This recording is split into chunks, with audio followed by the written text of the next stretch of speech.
This man was a scientist, and to survive a nuclear explosion, he had built a bunker beneath his house. One day, when he saw an explosion happening above his house, he quickly rushed into the bunker with his family and locked the timer for 25 years because he knew that radiation takes at least 20 years to disappear.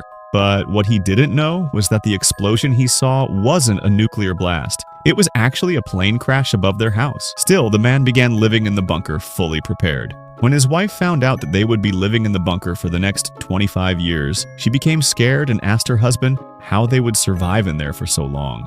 But the man had an answer to every question, as he had already stored a large amount of food and supplies inside the bunker. Along with that, there were also medicines and everything else needed to survive. And so, the man and his wife started living their lives inside the bunker. A few days later, their child was born right there in the bunker. The man had already kept all the baby supplies ready inside.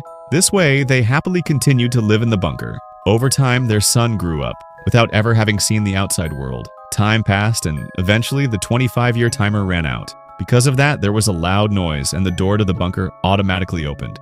The man stepped outside to see the condition of the outside world. What he saw was that their house had turned into a pile of junk. Then he saw a man and mistook him for a zombie. Trying to protect himself, he quickly ran back into the bunker and locked the door again.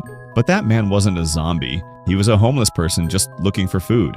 When the family realized this, they became very sad because they no longer wanted to stay in the bunker. As time passed, they grew old and the food and medicines in the bunker eventually ran out. One day, the son decided he would leave the bunker to find medicine for his father. He stepped out of the bunker and was stunned to see the beautiful world outside. He felt the open air on his face and was filled with immense joy.